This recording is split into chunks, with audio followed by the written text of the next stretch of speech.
Hello, it's great to be here with you today. I'm Steve Penso, Parliamentary Assistant to Minister Jill Dunlop, Ontario's first ever Minister of Emergency Preparedness and Response, and a member of Provincial Parliament for Simcoe North since 2018.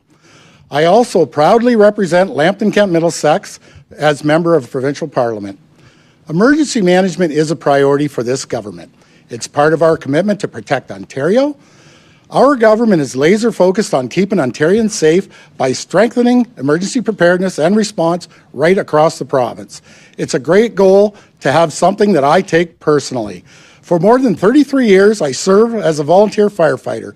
I spent 15 years as an emergency spill responder. It definitely takes a special type of person to run into an emergency, act quickly to protect what matters most. We also know that every second counts and know how vital it is to have the right tools and resources to go on a moment's notice. That's something our government is working hard to get right. It is now my honor to introduce the Honourable Jill Dunlop, Minister of Emergency Preparedness and Response, to tell you more about it. I know she's excited to be here and tell you more about what our government is doing to protect Ontario. Minister, over to you. Well, thank you, PA Pinsonneau, for the introduction, and good morning, everyone. It's a pleasure to join you all here today to mark another investment that the government is making to protect Ontario. But first, I'd like to highlight the incredible work of Emergency Management Ontario staff here at the Provincial Emergency Operations Centre and everything that they have been doing to protect Ontario. This group, along with our field officers, have been working around the clock to support our Team Canada approach to fighting and providing comfort to the many communities affected by the devastating wildland fires this spring. Thank you for your dedication and hard work. Under the leadership of Premier Ford, the government is protecting Ontario from all threats, from wildland fires to flooding, ice storms, or whatever else may come our way. During the historic ice storm that hit central Ontario this past spring, I saw firsthand the vital role Ontario Corps played in an emergency. They provided comfort to residents that were displaced or needed a bite to eat, a shower, or simple hygiene products. They went door to door, checking on residents to make sure that they were okay. They provided debris cleanup services, going street to street with chainsaws, removing loose tree limbs, and even supporting hydro crews so that power could get restored quickly. Our Ontario Corps partners consist of skilled professionals and volunteers that our government can mobilize quickly to help communities hit hard by emergencies. I'm proud to announce today that the government is investing $10 million in grants to help our Ontario Corps partners shore up their emergency preparedness and response resources, like emergency accommodations, debris removal, food services, and more. This funding is part of the government's plan to protect Ontario by ensuring communities are better prepared to respond to local emergencies and have critical resources like debris removal tools and machinery, flood barriers, and drones deployed at a moment's notice. The government is now working with a network of 13 Ontario Corps partners, including non-governmental organizations and First Nations partners with proven track records in emergency management. The Ontario Corps partners include Ontario Search and Rescue Volunteer Association, Feed Ontario, Global Medic, the Independent First Nations Alliance, Ontario 211, Radio Amateurs of Canada, the Salvation Army, Team Rubicon Canada, and our newest partners, Attachment and Trauma Treatment Centre for Healing Niagara, Habitat for Humanity Windsor-Essex, the Kenora Chiefs Advisory, the Ontario Federation of Indigenous Friendship Centres, and St. John's Ambulance. And thank you to all the partners for being with us today. Without the help of our Ontario Corps partners, the restoration efforts from the ice storm would have been far less effective. And we appreciate the much-needed support they are currently providing for people who had to evacuate due to the wildland fires right now. When emergencies like the ice storm or wildland fires hit, getting boots on the ground quickly can make all the difference in ensuring life-saving actions are taken. Ontario Corps is an important piece of the province's emergency management framework and our commitment to protect Ontario. If you're interested in volunteering or would like to learn more, please check out the Ontario Corps website. We have already achieved so much together, and I look forward to continuing to build on that success. Thank you, and I would now like to invite Tim Kenny from Team Rubicon to say a few words. Thank you, Madam Minister. Hi, I'm Tim Kenny, Chief Operating Officer of Team Rubicon Canada, a veteran-led humanitarian organization that assists communities before, during, and after disasters and crises. It's an honor to join you today alongside our partners from Ontario Corps, an innovative collaboration led by the Province of Ontario in partnership with organizations like ours. On behalf of Team Rubicon Canada, I want to express our sincere thanks to the province for including us in this important initiative. This past spring, during the severe ice storm, our Grey Shirt volunteers deployed as a part of Ontario Corps' response in Peterborough and Orillia. Our teams worked to clear downed and dangerous trees, restore access for vulnerable residents, prevent further property damage, and support the rapid return of essential services.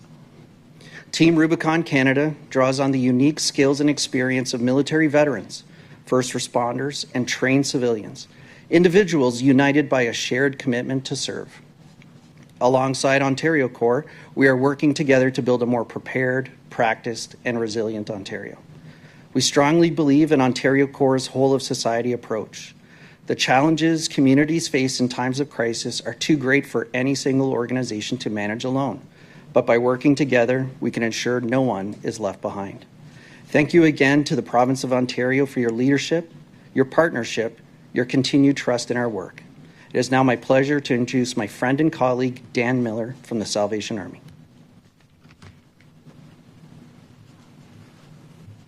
Good morning. Thank you, Premier Ford and Minister Dunlop, for your leadership and for the opportunity to be here today. We're also pleased to acknowledge our partners across the government, public safety, and community response who are joining us.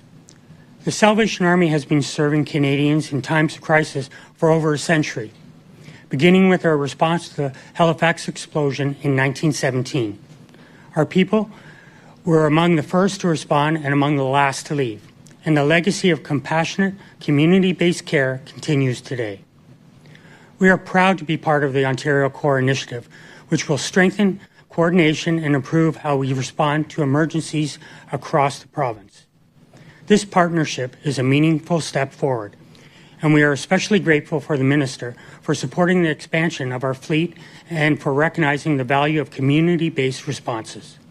Our capacity has been expanded due to the support of the Ontario government. When emergencies happen, the Salvation Army provides a range of support tailored to local needs, from food and hydration to emotional and spiritual care, housing support, clothing, and long-term recovery assistance. The Salvation Army is unique because we're already embedded into communities across Ontario, which allows us to respond quickly when disaster strikes and remain present to support every recovery long after the immediate crisis has passed. This collaboration reinforces the importance of a coordinated emergency response system, and we are committed to working together with the Government of Ontario and our Ontario Corps partners to ensure Ontarians have the support they need when and where they need it most. Thank you for your trust and partnership. We look forward to continuing the important work together. Welcome back. Thank you. And that wraps up our announcement. If there's any questions, I'll turn over to Brooke.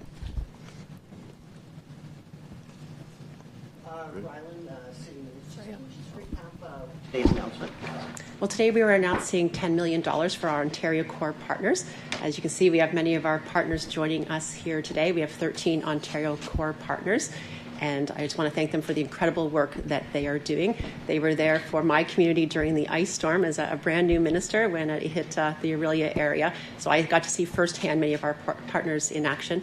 They've also been helping with evacuations, with the flooding, and with wildland fires as well. News. The company Nextdoor Canada is launching an emergency alert function for their app to notify users of disasters and safety concerns happening in their areas. What are your thoughts of a private company like Nextdoor being a major source of information for citizens during emergency situations when they need timely and accurate information? Well, I know many of our municipalities, and I have met with municipalities who are doing their own emergency alert systems. We work with our own system here in the province that allows our PEOC to have response to that, as well as Environment Canada and the OPP. So that's what we're working with right now. But I know some of our municipalities are doing their own and working through those struggles at times.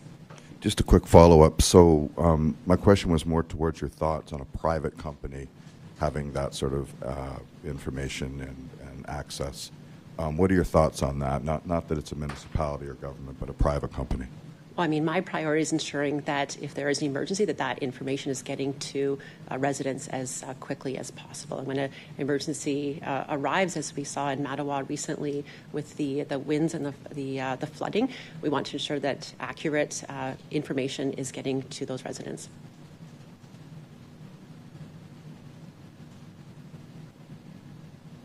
That concludes media. Thank you all for coming. Thank you.